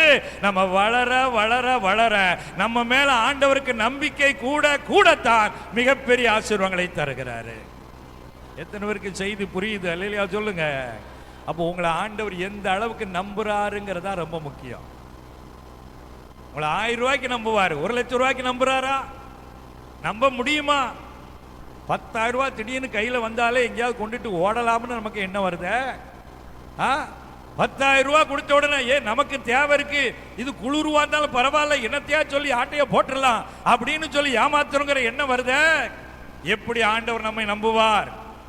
ஒரு ஆமேன்னு சொல்லுங்க. அல்லேலூயா. பக்கத்துல கேளுங்க, உங்களை நம்பலாமா? பக்கத்துல கேளுங்க, உங்களை நம்பலாமா? செருப்பு கூட நம்பி வெளியே போட முடியல, புது செருப்பை. நான் உங்களை சொல்லல, பொதுவா சொல்றேன். கரெக்டா மாத்தி போட்டு போறாங்க, புது செருப்பா தான் மாத்தி போட்டு போறாங்க. மாத்தி போடும்போது பழைய செருப்பு போக எப்படி உங்களை நம்பி பெரிய பொறுப்பை கொடுக்கிறது? இதுதான் ஏசப்பா சொன்னார். ஒரு வசனம் வாசிங்க, லூக்கா எழுதின சுவிசேஷம் 16வது அதிகாரம், அதுல வாங்க, அதுல 11-12 வசனங்களை வாசிங்க. லூக்கா 16 அதிகாரம் 11-12 வசனங்கள். அநீதியான உலக பொருளை பற்றி நீங்கள் உண்மையாயிராவிட்டால் யார் உங்களை நம்பி உங்களிடத்தில் மெய்யான பொருளை ஒப்புவிப்பார்கள்? வேறொருடைய காரியத்தில் நீங்கள் உண்மையுள்ளவர்களாய் இராவிட்டால் உங்களுக்கு யாதொன்றை சொந்தமாக கொடுப்பவர் யார்? அல்லேலூயா. ஏசப்பா எவ்வளவு அருமையா கேட்கிறாங்க பாருங்க. என்ன கேட்கிறாரு? இந்த வசனம் மறுபடி வாசிங்க சிஸ்டர். அநீதியான உலக பொருளை பற்றி நீங்கள் உண்மையாயிராவிட்டால், நீங்க நம்பிக்கைக்கு பாத்திரமா இல்லன்னா யார் உங்களை நம்பி உங்களிடத்தில் மெய்யான பொருளை கொடுப்பா? ஒரு அல்லேலூயா சொல்லுங்க. அநீதியான பொருள், ஒரு செருப்பை நம்ப முடியல, ஒரு டம்ளரை நம்ப முடியல, சாப்பாடு பந்தி பரிமாறினா பாத்திரத்தை கொண்டு போயிருந்தாங்க. உங்களை சொல்லல, பொதுவா சொல்லுதேன். ஒரு அல்லேலூயா சொல்லுங்க. நீங்கள நல்ல பிள்ளைகள், கர்த்தருக்கு ஸ்தோத்திரம். பிரியமான உலக பொருளை நம்ப முடியல, என்னெல்லாமோ களவு போது கேட்டா ஆவிக்குரியவர் என்று சொல்லுகிறார்கள். இப்படிப்பட்ட காரியங்கள் இருக்கிற பொழுது கர்த்தர் நம்மளை நம்பி எப்படி மெய்யான அபிஷேகத்தை கொடுப்பாரு, எப்படி நம்மை மெய்யான கிருபைகளை வரங்களை கொடுப்பாரு. அதனால நம்ம உலக பொருள்ல தேவனுடைய நம்பிக்கைக்கு பாத்திரமா நடந்தா என்ன வேணாலும் இந்த பிள்ளையை நம்பி கொடுக்கலான்னு உங்களுக்கு பெரிய ஆசீர்வாதம் தருவார். எல்லாரும் சொல்லுங்க அல்லேலூயா, அல்லேலூயா. நம்ம நினைக்கும் நம்ம இங்கிட்டு ஏமாத்துறது அவருக்கு எப்படி தெரியும்? அது மனுஷனை ஏமாத்திடலாம். ஆண்டவர் நம்ம மனசுல உள்ளத்தில் என்ன நினைக்கிறோங்கிறது அவருக்கு. சங்கீதம் 139 வாசிக்கிறோம், என் உட்காருதலையும் நீ எங்க உட்காருத, எங்க எந்திக்க, டிவி முன்னாடி எப்படி உட்காருத, சந்தியில எப்படி போய் உட்காருத, இதெல்லாம் அவருக்கு தெரியும். ஒரு ஆமேன்னு சொல்லுங்க. எல்லாம் தெரியும். என் நினைவுகளை தூரத்தில் இருந்து என் வழிகள் எல்லாம் உமக்கு தெரியும். என் நாவில் சொல் பிரபாதற்கு முன்பே கர்த்தாவே நீர் அதெல்லாம். அப்ப அந்தரங்க வாழ்க்கையிலே யார் இதை பார்க்கிறா, யாருக்கு இது தெரியாதே என்று நினைத்து நாம் ஏமாற்றுவதற்கோ உண்மை இல்லாம நடந்து கொண்டோமானால் கர்த்தர் பார்க்கிறார். இவளை நம்ப முடியாது, இந்த மகனை நம்ப முடியாது, இவனை நம்பி ஆசீர்வாதத்தை கொடுக்க முடியாது, தனிப்பட்ட வாழ்விலே நம்பிக்கைக்கு பாத்திரம் இல்லை. தான் ஆண்டவர் கேட்கிறார். உலக பொருள்ல உன்ட உண்மை இல்லையப்பா, உன்னை நம்பி எப்படி மெய்ப்பொருளை தர முடியும்? அல்லேலூயா. என் ஆவியானவர் ரொம்ப இந்த வசனத்தை கொண்டு இடைப்பட்டார். ரொம்ப அதான் ஆண்டவருக்கு எல்லா காரியத்திலும் உண்மையா இருக்கணும், அந்தரங்க வாழ்க்கையில் உண்மையா இருக்கணும். சபைக்கு வரும்போது ஜெபம் பண்ணும்போது மாத்திரம் இல்லை, சபையில் எல்லாரும் நல்ல பிள்ளைகள் தான். ஒரு அல்லேலூயா சொல்லுங்க. இவங்க எப்படிங்கிறத வீட்டுக்கு போனாதான் தெரியும். இவங்க யாரு எப்படின்னு என்னை பத்தி என் மனைவிட்ட கேட்டா தான் தெரியும், என் மனைவி பத்தி ஆண்ட கேட்டா தான் தெரியும். ஒரு அல்லேலூயா சொல்லுங்களேன். எல்லாரும் எல்லார் பார்வைக்கு நல்லவங்க தான், ஆனா கர்த்தர் எல்லாவற்றையுமே அறிந்திருக்கிறார். இப்போ எங்க பார்த்தாலும் சிசிடிவி கேமரா இருக்கா இல்லையா? எங்க பார்த்தாலும் இருக்கு சிசிடிவி கேமரா. ஆனா சில இடத்துல தான் அங்கங்க வச்சிருக்கிறாங்க. ஆனா கர்த்தர் பரலோகத்திலிருந்து சிசிடிவி கேமரா எல்லா உலகம் பூரா மாட்டி வச்சிருக்காரு. கைத்தட்டி வர இல்லையா சொல்லுங்க. எங்க போனாலும் சிசிடிவி இருக்கு, வயக்காட்டுக்கு போனாலும் இருக்கு, ரூமுக்கு போனாலும் இருக்கு, எங்க போனாலும் அவர் சிசிடிவி. அவர் பார்வைக்கு மறைவானது ஒன்றுமில்லை. அப்ப நம்ம எங்க என்ன செய்தாலும் கர்த்தர் பார்க்கிறாரு. அவருக்கு உண்மையா இருக்கணுமே, அந்த பயம் வருது பாருங்க. உங்களை கர்த்தர் நம்புவாரு. அல்லேலூயா. உங்களை நம்பி ஆண்டவர் ஆசீர்வாதங்களை தருவாரு. ஆதியாகமம் 39 அதிகாரத்துல யோசேப்பு அந்த வீட்டுக்கு அடிமையா தான் வர்றான். அந்த எஜமான் கண்டுபிடிச்சிட்டான், இவன் கூட யார் இருக்கா? கர்த்தர் இருக்கிறாரு, கர்த்தர் இருக்கிறாரு இவன் கூடன்னு கண்டுபிடிச்சா அந்த முதலாளிக்கு தான் மனைவிக்குள்ள பேய் இருக்குன்னு கண்டுபிடிக்க தெரியல. அப்படித்தானே? வேலைக்காரன்ட்ட கர்த்தர் இருக்காருன்னு தெரிஞ்சது, ஆனா மனைவிட்ட யார் இருக்கு? பேய் இருக்குங்கிறது அவனுக்கு தெரியல. பிரியமானவர்களே, சரி, இப்போ யோசேப்போடு கர்த்தருக்கான் கண்டு அவன் நம்பிக்கையானவனை கண்டுபிடிச்ச உடனே எல்லா சாவியும் அவன் கையில கொடுத்தாரா? அல்லேலூயா சொல்லுங்க. யோசேப் சொல்ல, உன் மனைவியா இருக்கிறனால உன்னை தவிர எல்லாவற்றையும் கையில உன்னை நம்பி ஒப்பு கொடுத்திருக்கிறாரு. அந்த நம்பிக்கைக்கு நான் எப்படி துரோகம் பண்ணுவேன்? என்ன நம்பி அந்த முதலாளி தந்திருக்கிறாரு, அதுக்கு நான் எப்படி விரோதமா நடப்பேன்? ஐயோ, இப்படிப்பட்ட பாவத்தை செய்ய மாட்டேன். அப்படி நம்பதுனாலதான் அவனை நாட்டுக்கே அதிபதி ஸ்தானத்தில் கொண்டு வச்சாரு. கை தட்டுங்க. அந்தரங்க ஜீவியத்திலும் யார் தேவனுடைய நம்பிக்கைக்கு பாத்திரமாய் நடக்கிறார்களோ அவர்களுக்கு பொறுப்புகள் தேடி வரும், அவர்களுக்கு ஆசீர்வாதம் தேடி வரும், உயர்வு தேடி வரும். ஊழியத்துக்கு போற இடத்துல சில இடத்துல தங்க வச்சிருப்பாங்க. ஒரு இடத்துல தங்கணும், பாம்பேல. நான் மட்டும்தான் இருக்கிறேன். அப்போ அந்த வீட்டுக்காரங்க, ஐயா 4 நாள் எதிர்பாராம நாங்க ஃபேமிலியா ஒரு இடத்துக்கு போக வேண்டி இருக்கிறது, ஃபங்க்ஷன். இன்னைக்கு கன்வென்ஷனுக்கு வந்திருக்கிறீங்க, இங்க தான் தங்குறதுக்கு நாங்க தான் உங்களை கவனிக்கணும்னு எல்லாம் சொல்லியிருந்தோம். எதிர்பாராம புரோக்கரை மாறிட்டு, ஆனா உங்களை நம்புறேன், என் வீட்டு சாவி எல்லா சாவியும் உங்கள்கிட்ட தர்றேன், 3 நாள் ஃப்ரீயா உங்க வீடு மாதிரி பழகுங்க. ஒரு அல்லேலூயா சொல்லுங்களேன். அப்படி தந்திருக்கும் போது இங்க என்னென்ன வச்சிருக்காங்க, பீரோலுக்கு என்ன வச்சிருக்காங்க, அங்க என்ன வச்சிருக்காங்க, எல்லாம் சோதிச்சு பார்த்து ஒன்னு சொரியுறோன்னு ஆட்டையை போட்டா யார் பார்த்துக்கிட்டு இருக்கா? அல்லேலூயா சொல்லுங்க. அப்போ இப்படிப்பட்ட காரியங்களிலே அநேகர் நம்ம உண்மையா இராததுனாலதான் கர்த்தருடைய ஆசீர்வாதத்தை அடைய முடியல. ஆனா ஜெபம் பண்ணிக்கிட்டே இருக்கிறோம், உபவாசம் போட்டுக்கிட்டே இருக்கிறோம், பைபிள்லாம் படிக்கிறோம். ஆனா எங்கோ ஒண்ணு உதைக்கி, எங்கோ ஒன்று ஆண்டவருடைய பார்வையில தடையா இருக்கு. என்ன?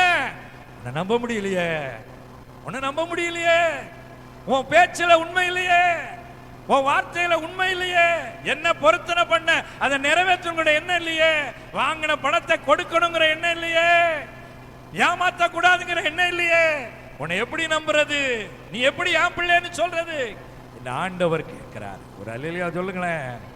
இதெல்லாம் கேர்ஃபுல்லா நீங்க இருந்து ஆண்டோடைய நம்பிக்கைக்கு பாத்திரமாச்ச. கோடி பணமா இருந்தாலும் எனக்கு தவறான விதத்தில் வந்தா வேண்டாம் அப்படி சொன்னீங்கன்னு வைங்க, கர்த்தர் உங்களை ஒரு நாள் நிச்சயமா உயர்த்தியே தீர்ப்பாரு. உங்களை எதிர்பாராத மேன்மை வந்தே தீரும். அப்படிப்பட்டவர்கள் தான் கர்த்தர் நம்புகிறார். அல்லேலூயா, அல்லேலூயா. உம்மை நம்பும் நான் பாக்கியவான், உம்மையே நம்பியிருப்பேன். உம் அன்பை நம்பும் நான் பாக்கியவான், உம் அன்பையே நம்பியிருப்பேன். உம்மை நம்பும் நான் பாக்கியவான், உம்மையே நம்பியிருப்பேன். உம் அன்பை நம்பும் நான் பாக்கியவான், உம் அன்பையே நம்பியிருப்பேன். அல்லேலூயா. நேரம் இல்லை, டைம் ஆயிட்டு நான் செய்தியை நிறைவு செய்ய போறேன். பிரியமானவர்களே, இன்னும் நிறைய இருக்கு இந்த செய்தியினுடைய கண்டினியூஸ். சுருக்கமாக சொல்லி நான் ஒரு 10 நிமிஷத்தில் முடிக்கிறேன். எனக்கன்பானவர்களே, ஒன்று, தேவனை உண்மையான விதத்தில் நம்பும்படி வாழுங்கள். உண்மையான விசுவாசியா இருங்க, கர்த்தர் உங்களை விடுவிப்பார், உதவுவார். அல்லேலூயா சொல்லுங்க. 2வது, அவர் உங்களை நம்பும்படி நீங்க நடந்து கொள்ளுங்க, அப்போ கர்த்தர் உங்களை நிச்சயம் உயர்த்துவார். அல்லேலூயா. உங்களை நம்ப முடியுமான்னு கேட்கணும். கேட்டா நம்பிக்கையான ஆளுங்கன்னு ஊரில் சொல்லணும். உங்களை பற்றி விசாரிச்சா நம்பிக்கையான ஆள், அவங்க நேர்மையான ஆள், அப்படி சொல்லும்படி இருப்பீங்கன்னா கர்த்தர் உங்களை நிச்சயம் உயர்ந்த ஸ்தானத்துக்கு கொண்டு வருவார். அல்லேலூயா சொல்லுங்களேன். இப்படி நம்பிக்கைக்கு உரியவர்களைத்தான் கர்த்தர் ஆசீர்வதிக்கிறார். யோசேப் அப்படித்தான் ஆசீர்வதித்தார், தானியேல் அப்படித்தான் ஆசீர்வதித்தார். 1 சாமுவேல் 16 அதிகாரத்தில் பார்த்தீங்கன்னா, சாமுவேல் தேவனால் அனுப்பப்பட்டு ஈசாயின் குமாரரில் ஒருவனை ராஜாவாய் தெரிந்து கொண்டேன்னு கர்த்தர் சொல்லி அனுப்புறார். அப்ப அங்க 8 பிள்ளைகள், ஒவ்வொரு பிள்ளைகளா வர்றாங்க. எலியா வர்றான், மூத்தவன். கர்த்தர் சொல்றார், நான் இவனை புறக்கணித்தேன்ப்பா, நீ உன்னுடைய முகத்தையும் சரீர வளர்ச்சியும் பார்க்காத, அவன் ஆளுதான் ஸ்மார்ட், உள்ள டுபாக்கூரு, இவனை நம்பாத, நீ ஆளை பார்த்து ஏமாந்துறாத சாமுவேலே அப்படின்னு கர்த்தர் சொல்றார். ஏன்னு பார்த்தா அடுத்து 17 அதிகாரத்தில் கோலியாத்தை வின் பண்ண போறான். எல்லாம் வசனத்தை வாசி சொல்ல டைம் இல்லை. அப்போ தாவீது சொல்றான், கர்த்தருடைய நாமத்தை நிந்திக்கிறதுக்கு இந்த பெலிஸ்தர் ஏமாத்துறான், நான் போய் அவனை ஒரு கை பார்க்கிறேன்னு சொல்றான். அப்ப எலியா வீரமா ஓடி வர்றார். ஓடி வந்து என்ன சொல்றாரு, உனக்கு எவ்வளவு அகங்காரம், உனக்கு எவ்வளவு திமிரு, அந்த கொஞ்சம் ஆட்டை விட்டுட்டு இங்க வந்து பெரிய வீர மாதிரி பேசிட்டு இருக்க அப்படின்னு சொல்றான். அதுல பின்னணியில மறைந்திருக்கிற ரகசியத்தை சொல்றேன்.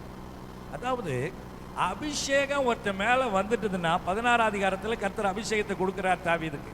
அபிஷேகம், ராஜ அபிஷேகம் வந்துட்டுதுன்னா இயற்கையாகவே அவனுக்கு பயந்து நடுங்குவார்கள் தேச மக்களே. ஏன்னா அவன் ராஜ அபிஷேகம் பெற்றாள். ஒரு அல்லேலூயா சொல்லுங்களேன்.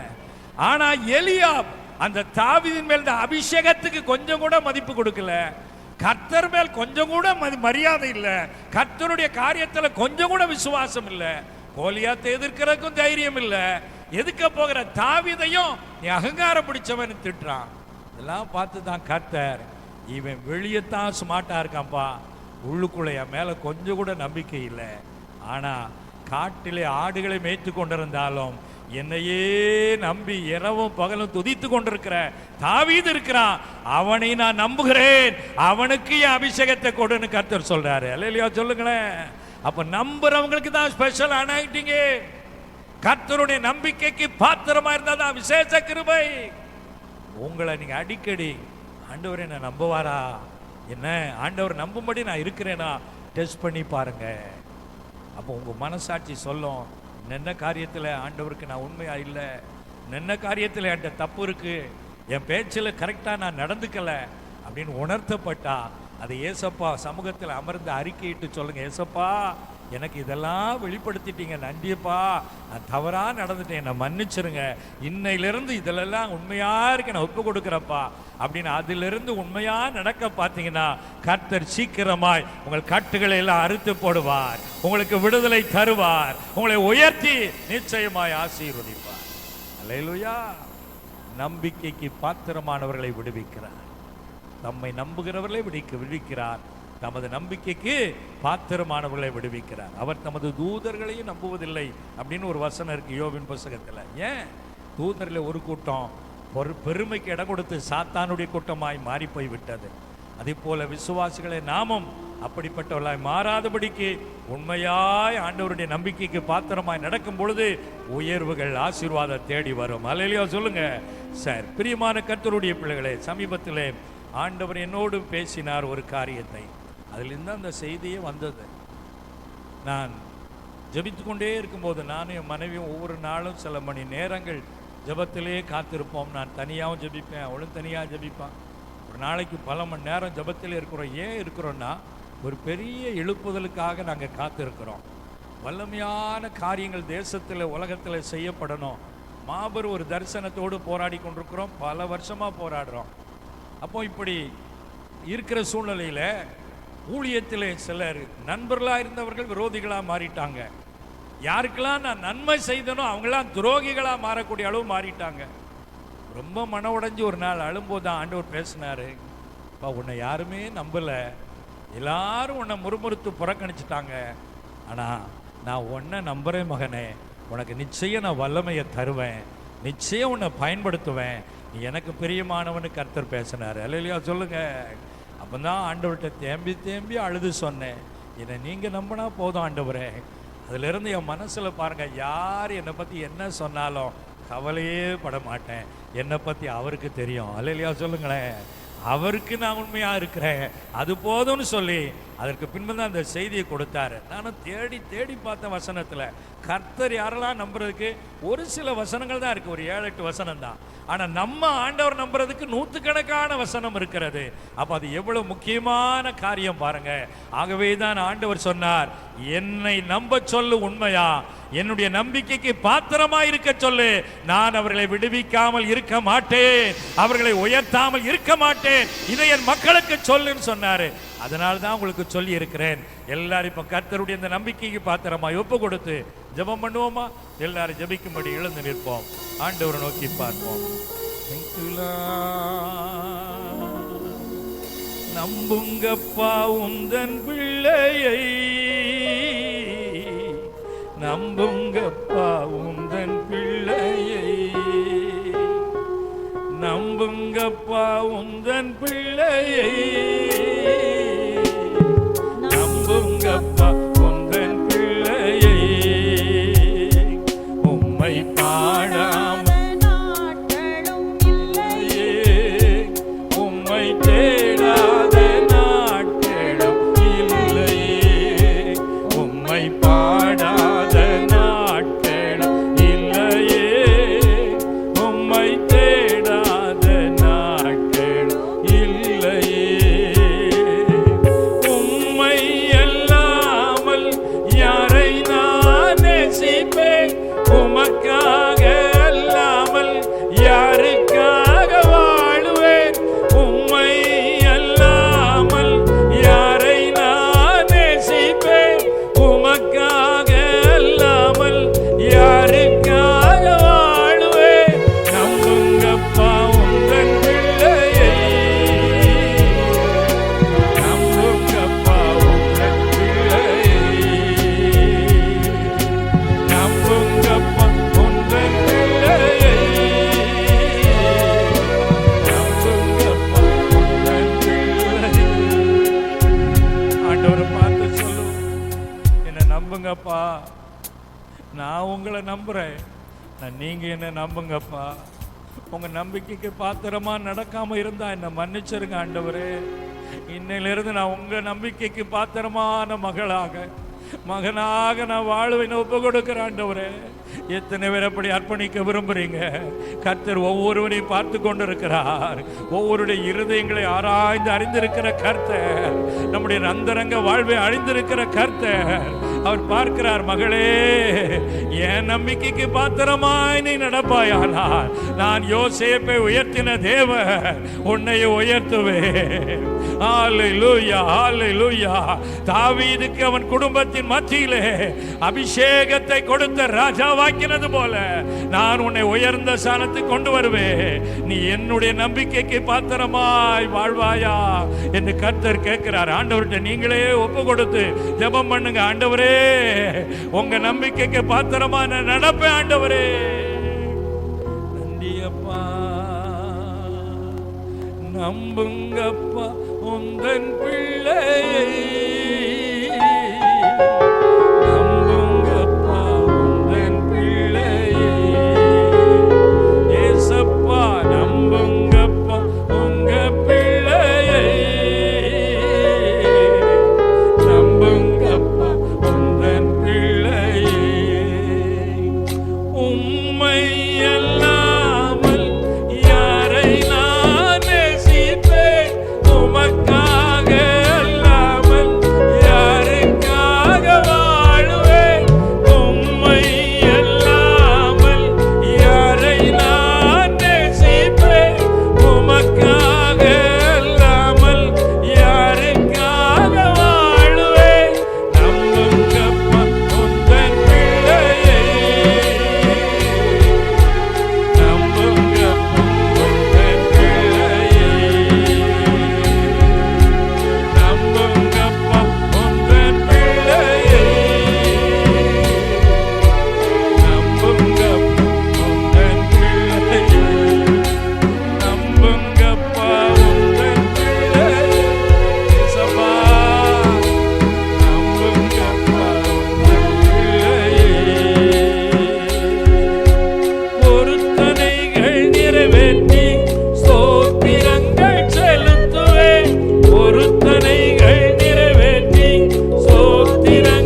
மக்கள் இருக்கிறாங்க. நான் நம்புறபடி இருக்கிற ஜனங்கள் ரொம்ப சொற்பம் மகனே. என் அன்பு தேவ பிள்ளையே, அந்த சொற்ப கூட்டத்தில் என்னையும் சேர்த்துக்கோங்க ஆண்டவரே. நான் உங்களை நம்பிக்கைக்கு பாத்திரமா நடக்க ஒப்பு கொடுக்கிறப்பா. அப்படி சொல்லுகிறவர்களை ஆண்டவர் தேடுறாரு. இன்னைக்கு ஒரு ஆழமான தீர்மானம் எடுங்க. அடி மனசுல இருந்து என்ன வந்தாலும் நான் கர்த்தருடைய நம்பிக்கைக்கு பாத்திரமான பிள்ளையா இருப்பேன். அந்தரங்க வாழ்க்கையிலும் சரி, உலக வாழ்க்கையிலும் சரி, நான் ஏசப்பாவாலே தெரிந்து கொள்ளப்பட்ட பாத்திரம். நான் ஒரு போலியான விசுவாசி அல்ல, நான் உண்மையான விசுவாசியா இருக்க என்னை அர்ப்பணிக்கிறேன். வலதுகர உயர்த்தி எல்லாரும் ஒப்பு கொடுப்போம். ஆண்டவரே, என்ன வந்தாலும் நம்ப ஒப்பு கொடுக்கிறேன் ஐயா. எவ்வளவு கடினமான சூழ்நிலை வந்தாலும் உம்மை பின்பற்றுவேன். சபையோடு கூட உள்ள ஐக்கியத்தை விட மாட்டேன். தனிப்பட்ட வேத தியான ஜபத்தை விட மாட்டேன். ஆண்டவரே, உம்மை முழு இருதயத்தோடு நம்ப என்னை அர்ப்பணிக்கிறேன் ஆண்டவரே. அப்படி சொல்லுகிற பிள்ளைகள் மேல ஒரு அபிஷேகத்தை கர்த்தர் ஊற்றுகிறார். ஒரு வல்லமை இறங்கி வருகிறதை பார்க்கிறேன். ஒரு மகிமை இறங்கி வருகிறது. நாம் கரங்களை தட்டி கர்த்தரை மகிமைப்படுத்தி அந்த அபிஷேகத்தை பெற்றுக்கொள்வோம். தேவ மகிமை நிரப்பட்டும் இப்பொழுது. ஆலையில பார்க்கிற பிள்ளைகள் மேலையும் அபிஷேகம் ஊற்றப்படுகிறதற்காய் நன்றி. ஹல்லேலூயா, ஹல்லேலூயா. அபிஷேகம் இறங்கி வருகிறது. ராஜ அபிஷேகம், மேன்மைக்குரிய அபிஷேகத்தை கர்த்தர் ஊற்றுகிறார். நன்றி ராஜா. வல்லமை, வல்லமை பொழிந்திடும் வல்லமை, உன்னதத்தின் வல்லமை, ஆவியின் வல்லமை, அக்கினியின் வல்லமை, பொழிந்திடும் வல்லமை, உன்னதத்தின் வல்லமை, ஆவியின் வல்லமை, அக்கினியின் வல்லமை. வல்லமை தேவை தேவா, வல்லமை தாரும் தேவா, இன்று தேவை தேவா, அதை இப்போ தாரும் தேவா, இன்று தேவை தேவா, அதை இப்போ தாரும் தேவா.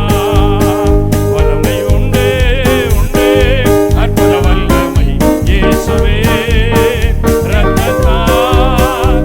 வல்லமை உண்டே உண்டே, அற்புத வல்லமை இயேசு கிறிஸ்துவின் ரத்தத்தினால். வல்லமை, வல்லமை இறங்குகிறது. அபிஷேகத்தை கர்த்தர் ஊற்றுகிறார். தேவாக்கினி இறங்குகிறது. ஹல்லேலூயா. மக்கள் நன்றி அப்பா. உண்டே அற்புத வல்லமை இயேசு கிறிஸ்துவின் ரத்தத்தினால். நீ போக வேண்டிய தூரம் வெகு தூரம். நீ உண்மையா இருக்க இருக்க பாடுகள் மத்தியிலே அதை சகித்து எனக்காய் நிற்கிறபடினால் உன் கொம்பை உயர பண்ணுவேன் என்று கர்த்தர் சொல்லுகிறார். உன் கொம்பை உயர பண்ணுவேன். உன் குடும்பத்தின் மத்தியிலே நீ மேன்மை அடைவாய். உன்னை ஏளனமாய் நடத்தின ஜனங்கள் மத்தியிலே என்னை நீ உறுதியாய் பற்றி கொண்டபடியினால் நான் உனக்கு பொக்கிஷம் போல நன்மைகளை கொடுத்து ஆசீர்வதிப்பேன் என்று கர்த்தர் சொல்கிறார். அன்பு தகப்பனே, அருமையான இந்த ஆராதனைக்காய் கோடி நன்றி சொல்லுகிறோம். இந்த ஆராதனை இம்மட்டும் நீ கிருபை எங்களோடு இருந்து நடத்துகிறதற்காய் ஸ்தோத்திரம் அப்பா. இந்த சபையை ஆசீர்வதிக்கிறோம். சபை வளரட்டும், பெருகட்டும், இடம் நிரம்பும்படி ஆத்துமாக்கள் வரட்டும் என்று ஜெபிக்கிறோம். அருமையான அண்ணன் பீகார் மாநிலத்தில் நிறைவேற்றி கொண்டிருக்கிற அந்த ஊழியங்கள் எல்லாம் ஆசீர்வதிக்கப்படுவதாக. கர்த்தருடைய திட்டம் அந்த தேர்தலில் நிறைவேறுவதாக. பீகார் தேர்தல் நியாயமானபடி நடப்பதாக. கர்த்தருடைய திட்டங்கள் மாத்திரமே நிறைவேறட்டும் என்று ஜெபிக்கிறோம். எல்லா சாத்தானுடைய தந்திரங்கள் செயலிழக்கட்டும் இயேசுவின் நாமத்தினாலே.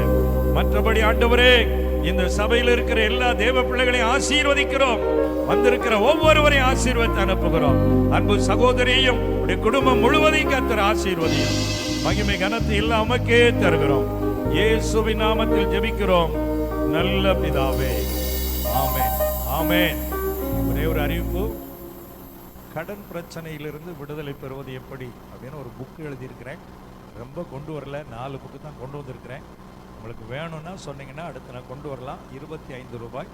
கடன் எதனால் வருது, அதுலேருந்து விடுதலைன்னா எப்படி பெறணும், என்னென்ன செய்யணும்னு சொல்லி என்னுடைய அனுபவத்தோடு எழுதியிருக்கிறேன். வேண்டுமானால் பெற்றுக்கொள்ளுங்கள்.